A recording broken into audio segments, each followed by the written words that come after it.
Welcome to Zinni Pulse. कानून number 2। चलिए इस खतरनाक नियम की परतों को खोलते हैं। तो रॉबर्ट ग्रीन यहाँ सीधे सीधे एक बहुत ही सख्त चेतावनी दे रहे हैं। ये सिर्फ एक सलाह नहीं है, बल्कि एक वार्निंग है जो हमें दोस्ती और पावर के बीच के उस खतरनाक रिश्ते पर सोचने पर मजबूर कर देती है। मतलब क्या वाकई ऐसा हो सकता है कि जो हमारे सबसे करीब हैं वही हमारे सबसे बड़े दुश्मन बन जाए? आज की इस चर्चा में हम 4 हिस्सों पर नजर डालेंगे। सबसे पहले दोस्त कैसे गद्दार बन सकते हैं, फिर दुश्मन कैसे एक अच्छे सहयोगी साबित हो सकते हैं। इसके बाद देखेंगे कि विज्ञान इस नियम के बारे में क्या कहता है और आखिर में हमारा फैसला क्या होगा। ठीक है, तो चलिए इसमें गहराई से उतरते हैं। ग्रीन का पहला और सबसे अहम तर्क ये है कि पावर के खेल में दोस्ती एक बहुत बहुत बड़ा खतरा हो सकती है। तो कानून बिल्कुल साफ है। ग्रीन का मानना है कि जब किसी दोस्त को ऊंचा पद दिया जाता है तो जो एक एहसान की भावना होती है ना, उसकी जगह अक्सर जलन और हक की भावना ले लेती है। वो अच्छाई को हल्के में लेना शुरू कर देते हैं। कभी कभी ऐसा होता है ना कि किसी की मदद करने पर बदले में ऐसा महसूस हो जैसे ये तो उनका हक था। इस कानून को समझाने के लिए इतिहास से बेहतर कोई टीचर नहीं हो सकता।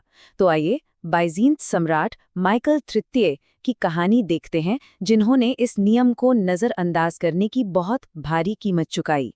ये कहानी सिर्फ एक ऐतिहासिक घटना नहीं है, बल्कि इस बात का एक भयानक उदाहरण है कि कैसे दोस्ती धोखे में बदल सकती है। माइकल ने सोचा कि जिससे उसने धूल से उठाकर सिंहासन तक पहुंचाया है वो हमेशा वफादार रहेगा, लेकिन उसने दोस्ती के रिश्ते में छिपी जलन की उस धीमी आग को कम आंका। बेसिलियस के लिए माइकल की दरियादिली जल्द ही उसकी अपनी काबिलियत का सबूत बन गई। ग्रीन इसके पीछे की साइकोलॉजी को भी समझाते हैं। देखिए, दोस्त अक्सर कड़वा सच बोलने से बचते हैं। वो योजनाओं की तारीफ करेंगे, भले ही उनमें कमियां हों, क्योंकि वो रिश्ते को खराब नहीं करना चाहते। लेकिन काम की दुनिया में, जहां साफ साफ और ईमानदारी से बात करना सबसे जरूरी है, ये मीठे झूठ बहुत नुकसान पहुंचा सकते हैं। चलिए अब इस कानून के दूसरे हिस्से पर चलते हैं, जो शायद और भी ज्यादा चौंकाने वाला है कि अपने दुश्मनों का इस्तेमाल कैसे किया जाए। साल 959 ईस्वी में चीनी सम्राट सुंग ने हिंसा के एक लंबे सिलसिले को तोड़ा। उन्होंने अपने शक्तिशाली जनरलों को, जो दोस्त बनकर भी खतरा थे, खूब सारा धन दौलत देकर रिटायर कर दिया। और फिर उन्होंने अपने पुराने दुश्मनों की वफादारी जीती। उन्होंने एक पुराने दुश्मन को ये दिखाकर कि वो उस पर भरोसा करते हैं, उसे अपना सबसे वफादार सहयोगी बना लिया। कमाल की रणनीति थी ये। एक पुराना दुश्मन जिसे दूसरा मौका दिया गया है, वो अपनी वफादारी साबित करने के लिए किसी भी हद तक जाएगा। उसका एहसानमंद होना सच्चा होता है, क्योंकि उसने इसकी उम्मीद ही नहीं की थी। जैसा कि कहते हैं, एक आदमी जिसे कुछ साबित करना होता है, वो पहाड़ भी हिला देगा। और यही सोच ग्रीन के तर्क का सार है। जहां एक दोस्त एहसानों को अपना हक समझने लगता है, वहीं एक पुराना दुश्मन हर मौके को एक तोहफे के रूप में देखता है और उसे चुकाने के लिए जी जान से मेहनत करता है। लेकिन क्या ये सलाह आज की दुनिया में भी उतनी ही सही बैठती है? चलिए अब इस पुराने नियम को जरा मॉडर्न सोशल साइंस के चश्मे से देखते हैं। यहाँ एक सीधा टकराव दिखता है। ग्रीन का दर्शन अविश्वास, डिस्ट्रस्ट पर आधारित है, जबकि आज का विज्ञान और साइकोलॉजी सहयोग और भरोसे की अहमियत पर जोर देते हैं।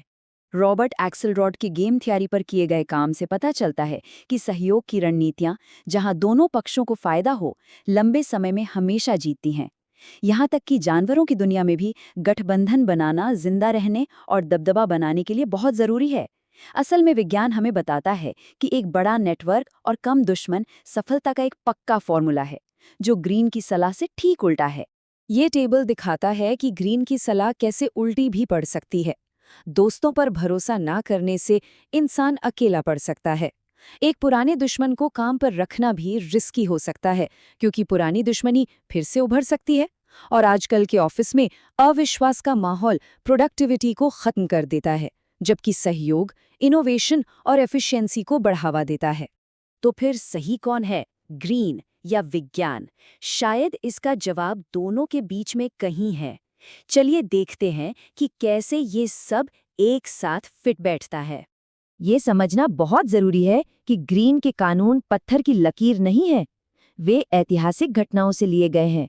खास तौर पे राजाओं और दरबारियों की दुनिया से, जहां हर कोई सत्ता के लिए लड़ रहा था। तो असली पावर ये जानने में है कि किस सिचुएशन में कौन सा माइंडसेट अपनाना है। एक बेहद कॉम्पिटिटिव माहौल में जहां किसी की जीत का मतलब किसी और की हार है, ग्रीन की सलाह किसी की जान बचा सकती है। लेकिन ज्यादातर मॉडर्न बिजनेस और टीमों में जो सहयोग और इनोवेशन पर चलते हैं, विश्वास और एक दूसरे का साथ देना कहीं ज्यादा पावरफुल हथियार हैं। आखिर में सबसे बड़ी कला किसी एक नियम से चिपके रहना नहीं, बल्कि लोगों और सिचुएशन को सही ढंग से परखना है। ये तय करना कि कब भरोसा करना है और कब सावधान रहना है, यही असली पावर है। बात दोस्त या दुश्मन की नहीं है, बात सही इंसान को सही भूमिका में रखने की है। और हम इस चर्चा को इसी सवाल के साथ छोड़ते हैं। अपने जीवन में विश्वास और पावर के इस मुश्किल संतुलन के बारे में सोचें। रणनीतिक अविश्वास कब एक जरूरी ढाल है और कब ये एक खुद को दिया हुआ जख्म बन जाता है? ये एक ऐसा सवाल है जिसका जवाब हर किसी को अपने अनुभव और हालात के आधार पर खुद खोजना होगा। Control your mind, or it controls you.